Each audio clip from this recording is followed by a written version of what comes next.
Evan and Illma impersonate an actual FBI agent by forging a fictitious letter claiming that Evan and other alleged victims of Manson's were in danger. Ooh, you guys, here it is. This is going to be interesting. Evan and Illma conspired to impersonate a federal agent by creating and distributing a fictitious letter attached hereto as Attachment A. Oh, we get to read that. The letter, which Evan and Illma attributed to a real-life federal agent and included a forged signature and fake phone number for that agent, stated that there was an ongoing law enforcement investigation into Manson, and there was concern for the safety of Evan, other victims of Manson, and their families as well. The federal agent, whose name and alleged signature appeared on the letter, has confirmed that she did not author that letter, had no knowledge of the letter, did not authorize or approve the letter, and has never been involved in any criminal investigation of Manson. Ouch. Screenshots of a conversation between Illma and Evan show that the text from the letter was drafted by Evan and Illma, not the FBI. Ouch. Evan drafted the text of the letter and asked for and received feedback from Illma, including to remove a reference to an imminent arrest. In the conversation copied below, Alabama is Evan a nickname she was given around the time of her relationship with Manson. Okay guys, this is the first piece of evidence that we have. It is a text message, and at the top you can see it says Alabama.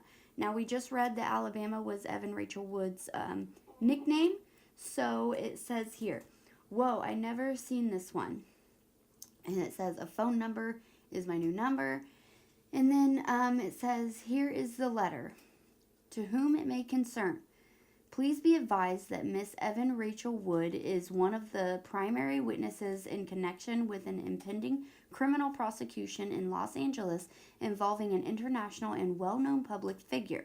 We have advised Miss Wood that in our opinion, it is in her and her family's best interest to not be in Los Angeles at the time of the individual's arrest in the criminal proceedings. The safety of Miss Wood, her son Jack, as well as the other victims and their families are of our utmost concern during this time. And then she said, what you think? And then the other person, which I'm assuming is probably Illma Gore, actually, yeah, it is Illma Gore, because it just said it was between these two. Okay. She said, it's good. I don't know about the letter stating the arrest before it happens. Oh, so this is what they got. Text messages between them two coming up with the fake letter. Not good. Girls, not good. In addition to the crimes detailed above, Evans submitted the forged letter in a California custody proceeding, using it as a supposed evidence for why she should be able to move her son to Tennessee.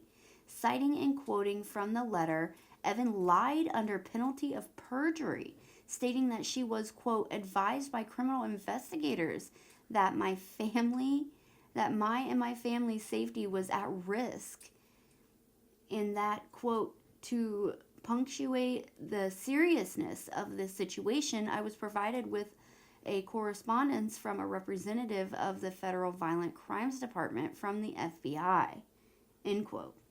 Upon information and belief, Illma Gore aided and abetted Evan Rachel Wood in forging the letter because the letter would help Evan.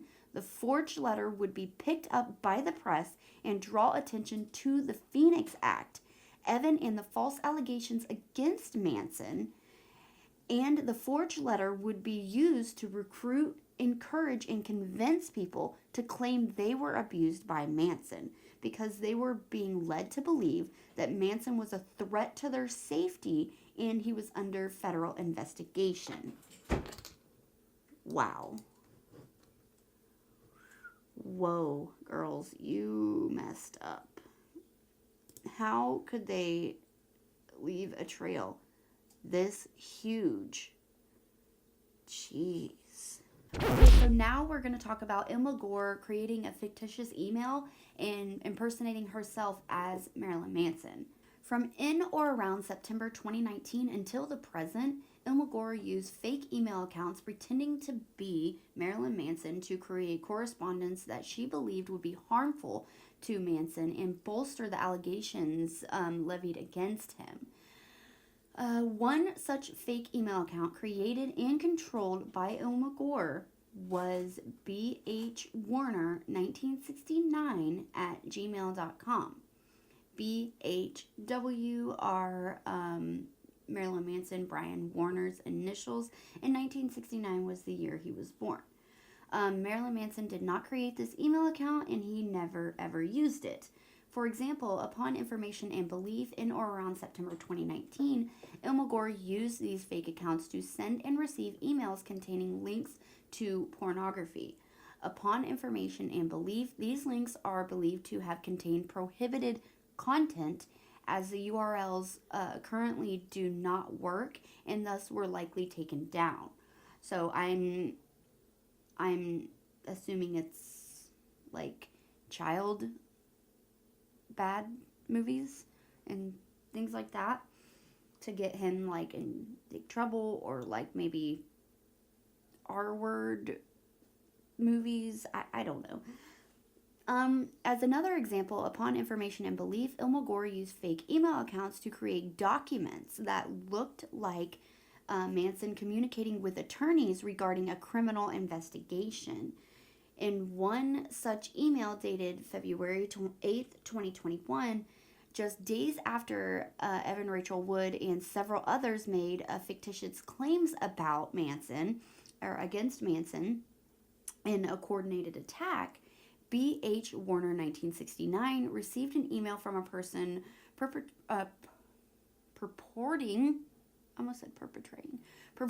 to be writing on belief of Manson's attorney. However, the email's purported sender did not work for or ever worked for that attorney. Upon information and belief, Illma Gore created these documents as part of the wrongful conspiracy against Manson to enhance her reputation and esteem with Wood, Evan, the Phoenix Act, and the persons that she was soliciting or had solicited to speak out against Manson and ultimately to enrich herself. Manson first learned of these fake email accounts and the fake emails described above in November 2021, when copies of these emails were shared with him. Ooh. Before that, Manson had never received any email sent to or from these fake email accounts. Accordingly, Manson did not discover that the reasonable and diligent investigation would not have disclosed that Illma Gore's use of fake email accounts contributed to Manson's harm. So not only did she make fake email accounts in his name and acted like she was him, but she sent and received to herself illicit content or child content, and she also created documents and acted like she was talking back and forth with a attorney, and that attorney wasn't real or with no such law firm that she was talking about, and Manson had never used that email account either, which is probably pretty easy to prove these days with IP addresses and all kinds of stuff like that. Like your phone, you can see that's never been accessed on that phone or that cloud or that IP address, things like that. Moving on, this one says Illma Gore swats Manson in February 2021. I actually remember this. It was like what it was told on the media and stuff was a search warrant for Manson's home, and that search warrant was supposed to be like looking for all of the information and the dungeon and all that stuff in his home. Swatting is the harassment tactic of making a hoax or prank report to the emergency services to elicit the dispatch of a large number of armed police officers, the SWAT team, the Special Weapons and Tactics team, to a particular location or address. So, swatting is often triggered by the false report of a serious law enforcement emergency, such as a bomb threat, a homicide, hostage situation, or mental health emergency. For example, the claim that an individual at a certain location is suicidal, homicidal, or unwell. This has actually happened to quite a few online personalities, influencers, and YouTubers. They have people out there that don't like them, and they end up swatting their house. They find their address and they make these calls, and then it just sends a ton of cops and SWAT to their house and just ruins everything. And this has sadly happened to a lot of people, and it's ridiculous, honestly. But Illma Gore actually swatted Manson, and I believe it was like it was filmed like with the media and stuff, but they had it out there somehow that it was a search warrant for Brian because of all the allegations, but it actually never was. I actually remember seeing that, and I believed that, oh shit, they're searching his mansion, like I wonder what they're gonna find, like what's going on, like I want to know what they're gonna find. But it actually never was even a search warrant. They weren't actually just searching his mansion with a warrant. They were in there because he was actually swatted. That's crazy. When I think about every little detail they put into this, it's fucking scary, you guys. Imagine having an ex that is that obsessed with you that they are going to work with somebody or even do it alone and come up with this huge elaborate plan where they will actually just do all these tiny little details and plan it for months or years to completely ruin your entire life. If someone is that obsessed with you, that is scary. Swatting creates fear, anxiety, and trauma in its victims, as it did with Manson. It spurs copycats, especially where the victims are celebrities or where the incidents are publicized like his was. And of course, it carries a high risk of violence, not only for the innocent victims of the swatting, but also for the law enforcement officers responding to what, you know?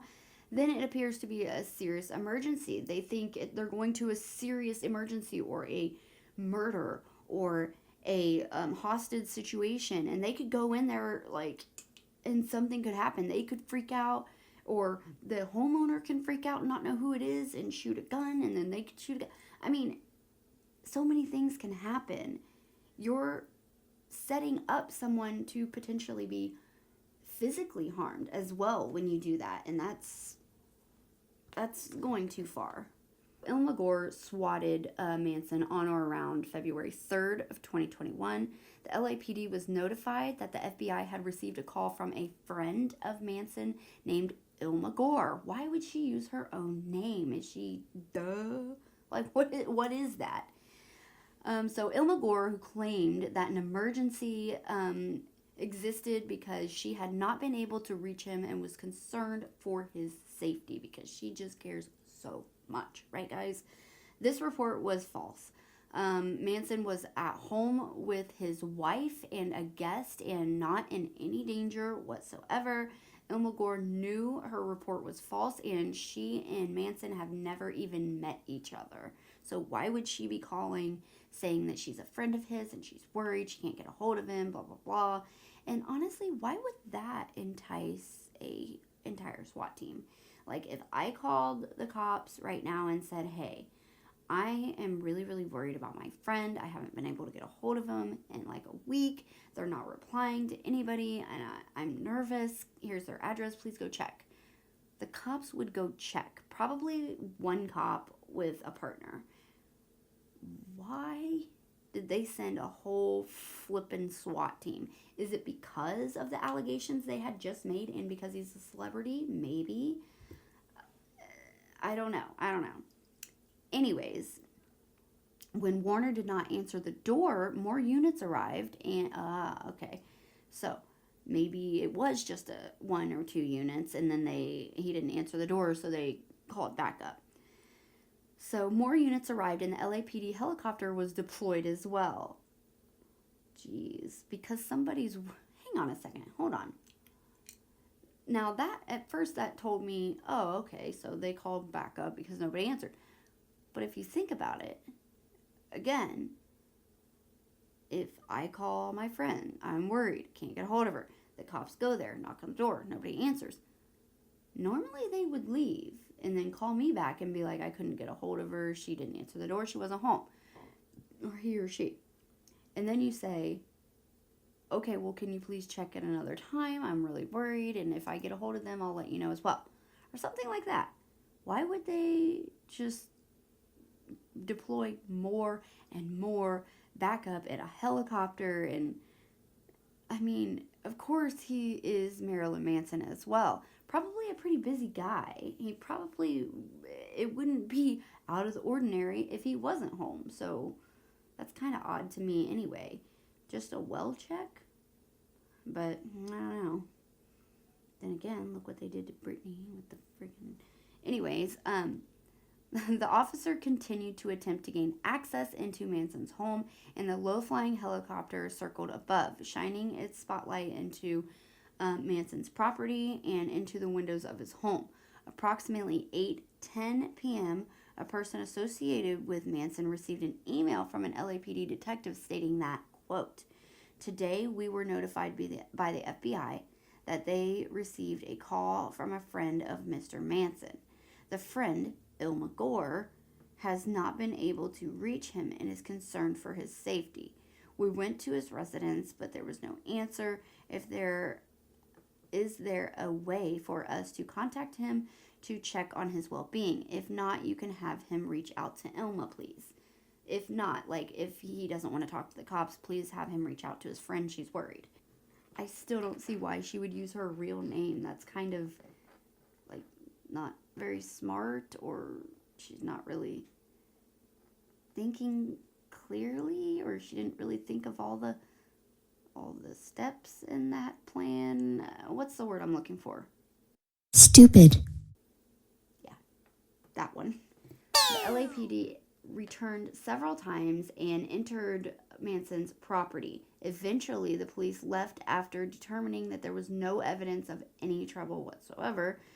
In addition to 4 LAPD squad cars and a helicopter, paparazzi were at Manson's doorstep. When the police arrived, the paparazzi took videos and photographs and recorded someone making the false statements, which can be heard in the videos, that a person inside his house was screaming for help.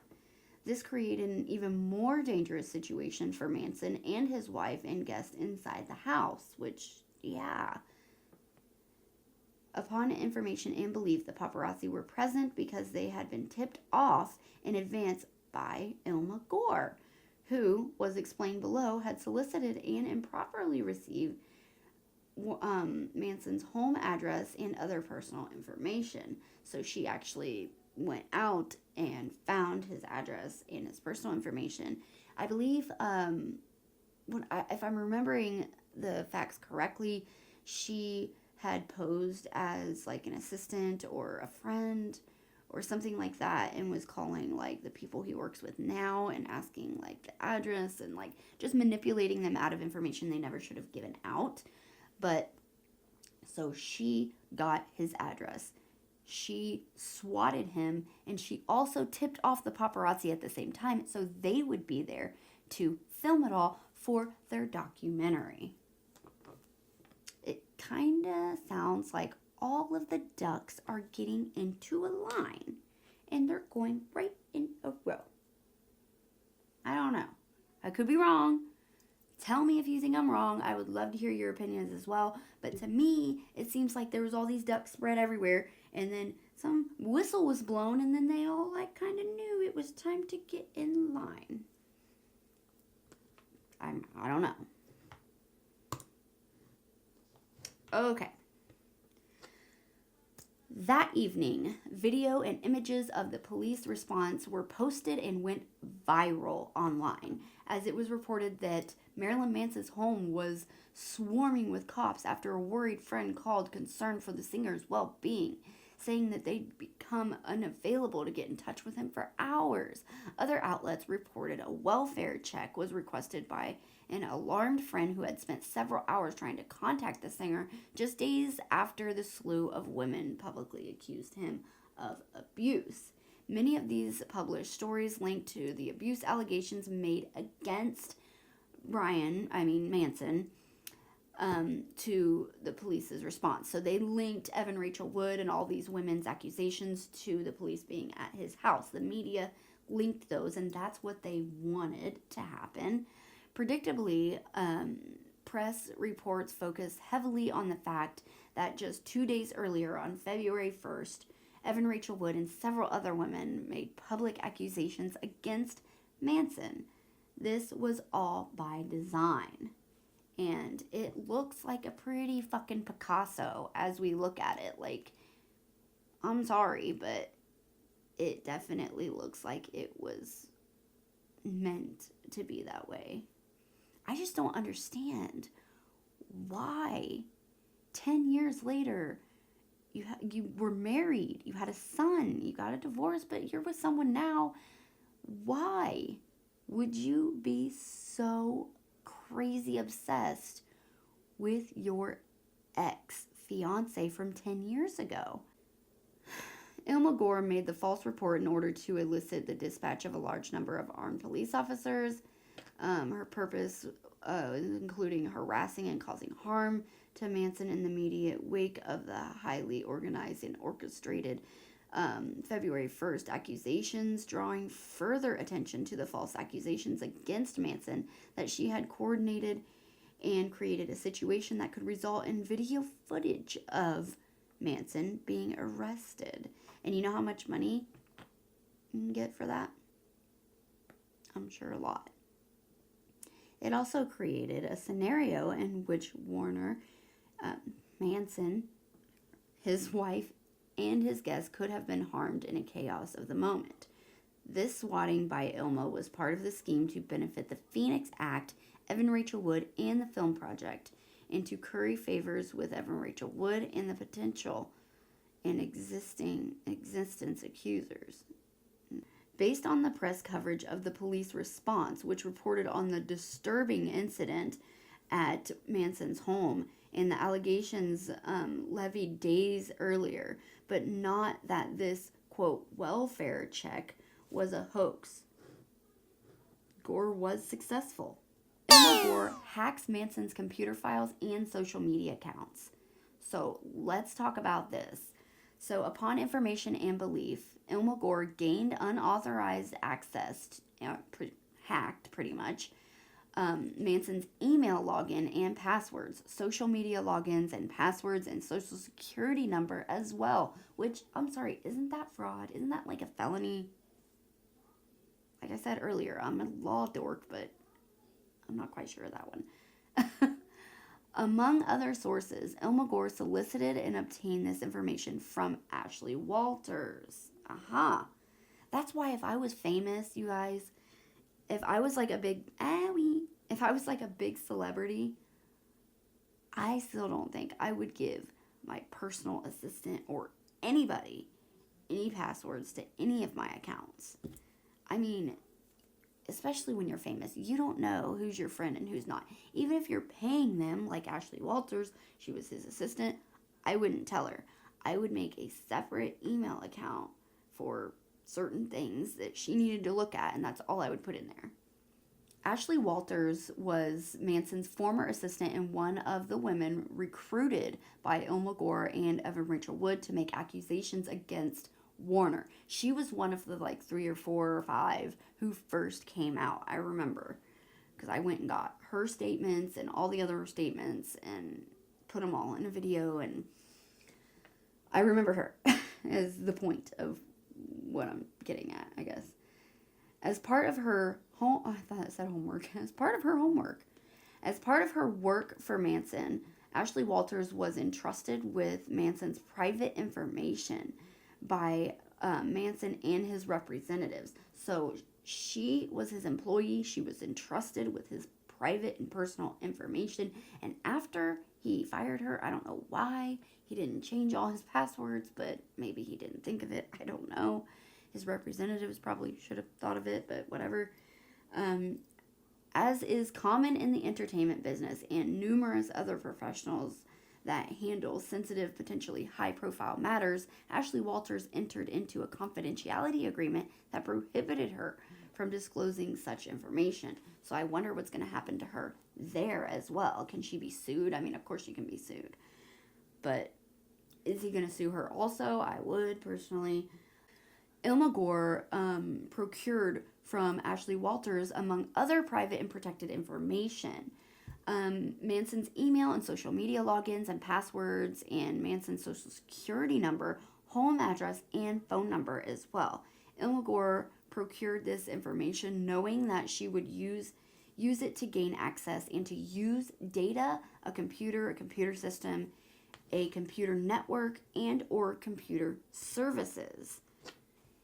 Indeed, Illma Gore has a history with precisely this type of wrongful conduct. In November 2021, a Santa Cruz County judge issued a temporary restraining order against Illma Gore after her twin sister recounted that Illma committed digital spying and stalking against me, end quote. She made me fear that I and my children were in immediate, dangerous, serious physical injury, end quote, and disturbed my peace, liberty, and free will with coercive control, end quote. Illma Gore has boasted that she has a computer science background and is interested in hacking. So she's already confirmed that she likes hacking. She's interested in it, and she has a computer science background, so she probably could do it if she wanted to. Upon information and belief, Illma Gore used information provided by Ashley Walters and others to gain access to Manson's personal details, private conversations, email accounts, phone numbers, and social media accounts. Illma Gore used the information she obtained as part of her scheme to orchestrate and promulgate false accusations against Manson, including the coordinated false accusations against Manson on the February 1st, 2021, and thereafter, which would bring further attention to the Phoenix Act, Evan Rachel Wood, and their film project, and to curry favor with Evan Rachel Wood and potential and existing accusers against Manson. I can't believe these girls. You guys, I cannot. Now they're going to go ahead and talk a little bit about Illma Gore slandering Manson between 2019 and 2021 as part of her multi-pronged attack on Manson. Illma Gore had multiple conversations with prospective accusers in which she claimed that a 1996 short film made by Manson called Groupie depicted child abuse and child bad movies. During one such conversation in 2021, Illma Gore said that the actress in Groupie was a minor at the time of the shoot and was, quote, dead, and that if the video were to be seen, Manson would be indicted. Dead? Does she mean like legit, seriously dead? The actress who played in that movie was dead? I don't know. Okay. Illma Gore's statements about Manson and Groupie are demonstrably false. Illma knew that they were false or acted with reckless disregard for their falsity. The actress Paula Wise was 22 years old at the time of the film was made. She has publicly stated that she was not a minor, was involved in conceptualizing the plot of the film and was acting and hamming it up. Clips from Groupie were featured in a 1998 tour documentary called Dead to the World. Wise was not only was she thanked in the credits in the film, but was also went on to star in music videos, including Manson's Long Hard Road Out of Hell in 1997 and Garbage's Push It in 1998.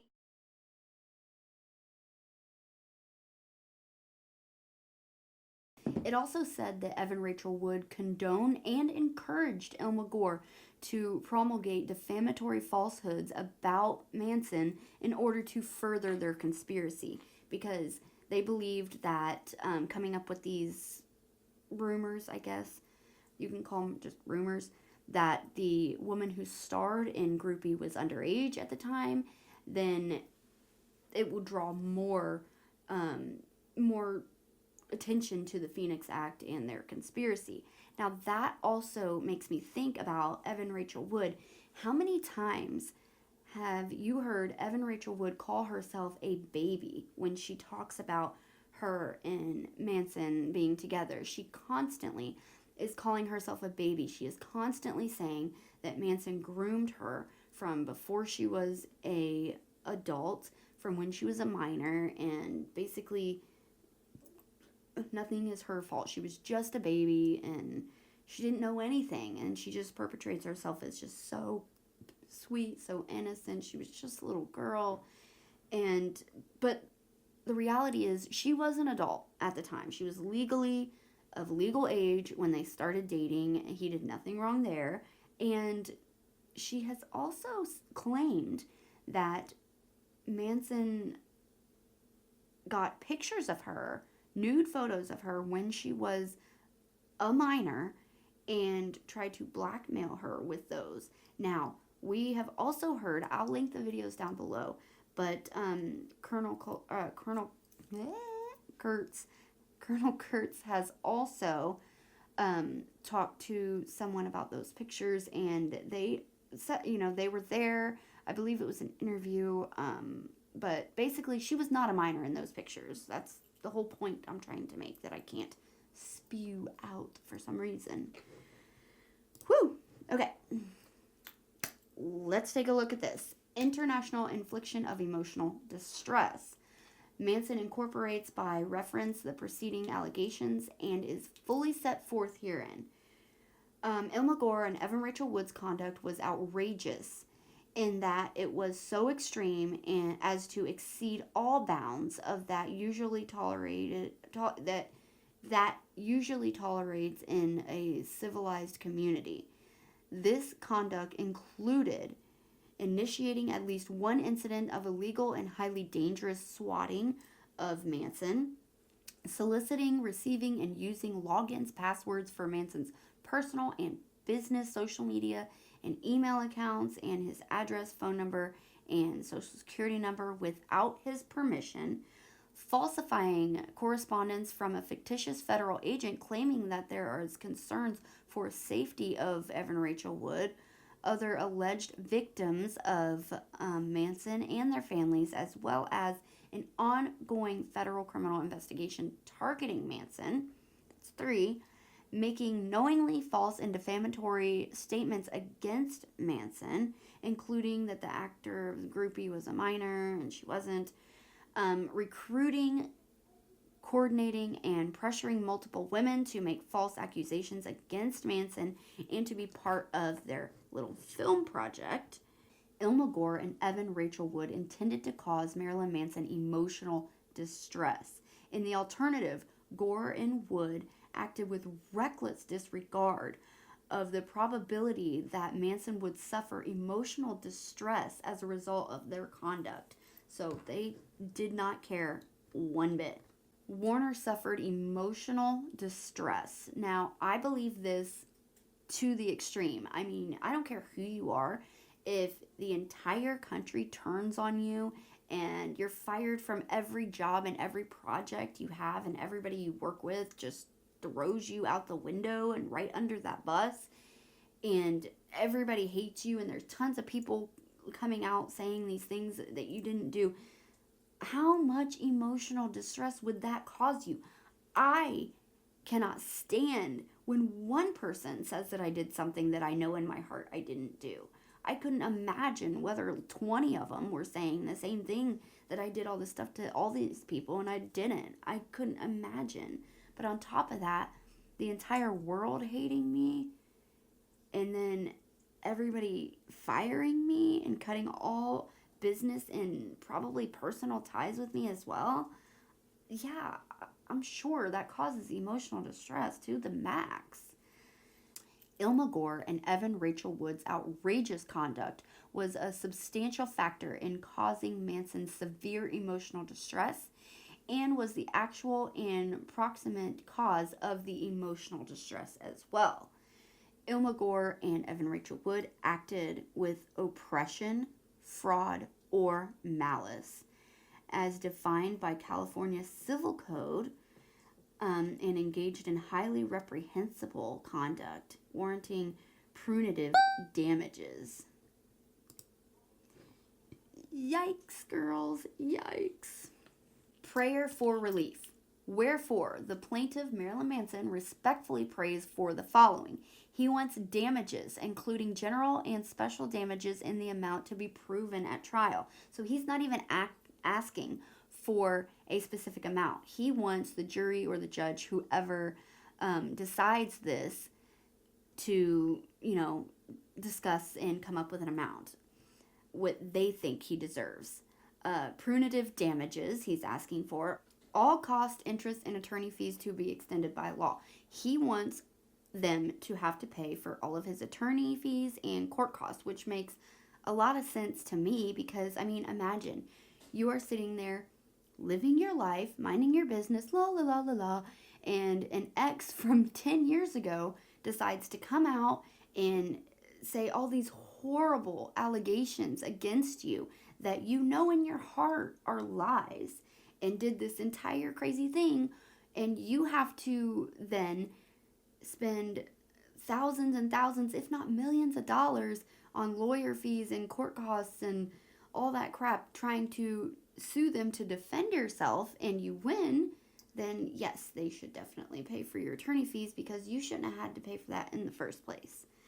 An order enjoining Wood and Gore from engaging in further wrongful conduct towards Manson makes a lot of sense. If I win, I want to make sure you never try this crap again against me. Such other and further relief as this court may deem just and proper. So whatever else they think should be done about this. Let's go ahead and get into the evidence. So this must be attachment A. This is the letter he was talking about, to whom it may concern. Please be advised that Miss Evan Rachel Wood is a key witness in connection to a criminal investigation in Los Angeles, California, involving an international and well-known public figure. The safety of Miss Wood, her family, other victims, and of their families are in the utmost concern during this time. Contact for more information regarding the safety of victims, human and sex trafficking crimes. Now, a lot of this other stuff is redacted, like the name and everything like that. It says down here, Deputy District Attorney, redacted name, and then Special Victims in Los Angeles, Human Trafficking Task Force as well. So, this is very, very interesting to me because if you guys take a look here, earlier in this text message, remember this?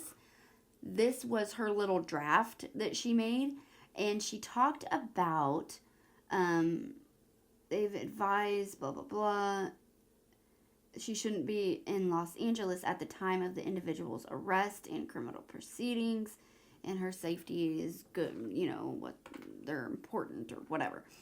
And then Illma Gore says, I don't know about the letter stating the arrest before it happens, is what she says.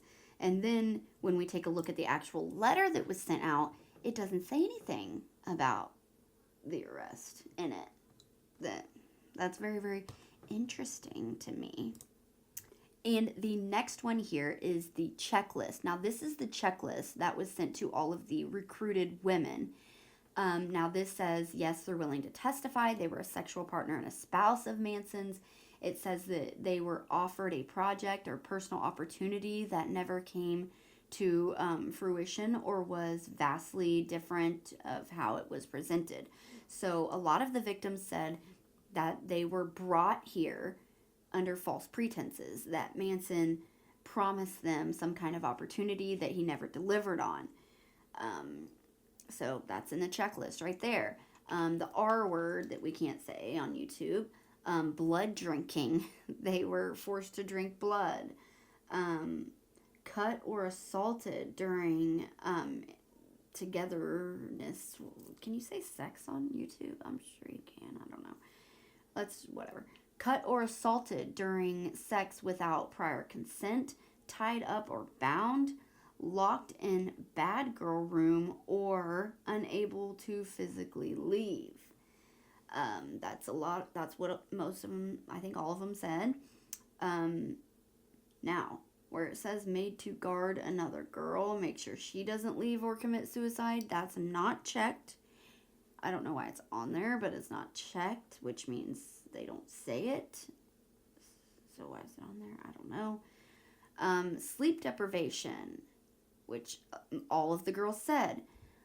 Forced to eat on specific eating schedule, given a dress code, drugged or suspected of being drugged with Rohypnol. They were threatened, they were exploited or blackmailed of documents, photos, and other video. Matching tattoos with Marilyn Manson, aka Brian Warner. And transported to Los Angeles. So basically, just like, what is her name? Esme Bianco. She said that she was trafficked because she was promised a career and all this stuff that Manson didn't deliver on. And he used that promise to basically lure her to the United States against her will. Because if she would have known it wasn't true, she wouldn't have came. So she's saying that would mean she was trafficked. I'm not quite sure. But the next one is notes here. And it says, and I don't know. When he hit me, I started to feel crazy. I thought she was crazy. I saw her screaming, crying, and he told me she was. Crazy, I guess. I would cry and slit my wrist in the hopes that he would stop hurting me. I must have looked crazy. I was there to film a project movie video. From the abuse in my cave, I was relieved for one night. I would get a break. I realized the pain. Oh God. Down here it says, but I didn't want to question him. He tested me in saying that he could R-word me. I woke up tied up being R-worded. And right here, the last one is some more notes as well. And it says, in the morning, he told me he loved me. I started to think of a way to escape. I accepted his apology, moved past this together. Okay, guys, so that is the entire lawsuit. We went through everything and some of the evidence that he included as well. I am honestly completely in shock. Even if we all believed Evan Rachel Wood with every fiber of our being, how could you believe her now? I mean, yes, he did provide proof, some proof he did provide, but like some people will be saying, yeah, but he can't prove that, He wouldn't put it in a lawsuit though if he couldn't prove it in a court of law. His lawyers wouldn't allow him to do that, I don't think. But they obviously proved already that she impersonated an FBI agent, which is a felony, I believe. They obviously already proved that they tried to recruit these girls. They tried to give them a script and a checklist, but they hacked into his personal emails and social media accounts. They downloaded stuff and sent bad things from his email, trying to make him look bad. They swatted him. They told all these lies about him, and they sent documents through his email as well. It's just, that's so much. That is so much. There is no way I could believe Evan Rachel Wood now. The only thing that she could probably say as her defense is that he did all these things to her. She had no way to prove it, so she felt like her hands were tied, but she wanted to save another woman, so she had to come up with this huge scheme to make sure he'd get in trouble for good and he'd never be able to hurt another woman. That's the only thing I could think of that she could use as her defense in all of this. But even if she uses that defense, nobody's going to buy it with all the stuff that she's done. She's screwed. Like, she's so screwed. I don't know, you guys. I cannot believe it. I do definitely believe that Marilyn Manson has went through some emotional trauma because of this, and it's been an entire year since she came out and said that this was him that did this to her. She's been profiting off of it, and it just does not, it never sat right with me. Something always felt wrong in my gut, which is so weird because I always believe the victim. Something never ever sat right with me because I always believe the victim. I never doubt a victim, and I doubted her, and I didn't know why. I don't really know Evan Rachel Wood. I don't know a lot about her. I didn't know any of her content or her movies or anything. I just didn't. And something just didn't sit right with me. It made my stomach turn the whole time. It just didn't sit right with me, and that's why I decided to look into it more and do as much research as I could, because something just didn't feel right. And when I started uncovering all of this stuff, I was just in shock. It reminds me of Amber Heard, you guys. It totally reminds me of Amber Heard, which is weird because I showed proof in my first or second video about the Manson Evan Rachel Wood situation that Amber Heard and Evan were friends. So it's just weird. It's weird. It reminds me of Amber Heard. The two of them are friends. Johnny Depp and Marilyn Manson were friends, so Amber met, and I don't know if she knew him real well, but she was around Marilyn Manson as well. I don't know, you guys. Something never felt right. It still doesn't feel right, and I can't believe what they found out, and I really hope that justice is done in this, because it's so sad. There's so many victims out there who are real victims, and shit like this, when women do shit like this, it literally slams the door in another victim's face who is telling the truth. That's all it does.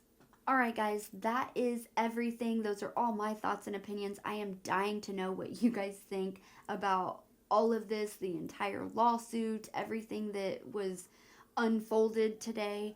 I would love to know what you guys think. Please leave all your thoughts and opinions down below in a comment. I would love to read them. And if you guys made it to the end of this video, thank you guys so much. I appreciate it so much. If you like this video, please give it a thumbs up. I appreciate that from the bottom of my heart. It really helps more than you guys know. And honestly, you guys, I'm really sorry if this video was super long as well. I try not to make my videos so long for you guys, but when it's when it has to do with court documents and a big lawsuit or something going on in cases like this, I love to go through all the documents so you guys have all the information you need, and I love to put the documents up on the screen so you guys can screenshot it, and if you want to, do your own research. I just, I don't want to skim through anything and so you guys miss something, so I'm sorry if the video was so long, But definitely let me know what you guys think. That's why I said if you made it to the end of this video, thank you so much. I don't know how long it's going to be when I'm done editing it, so I might put it into 2 parts. I'm not sure. Anyways, I'm going to shut up and stop rambling, but thank you guys for watching, and I will see you guys in the next video. And remember, guys, in a world where you can be anything, please be kind to each other. I love you guys. Bye. This is my new baby, everybody. I got him for Valentine's Day, and it took me a month to name him, but this is Pepper. I love him so much. He's just super peppy all the time, and so I was like, he's Pepper. Hey, baby boy, wanna say hi?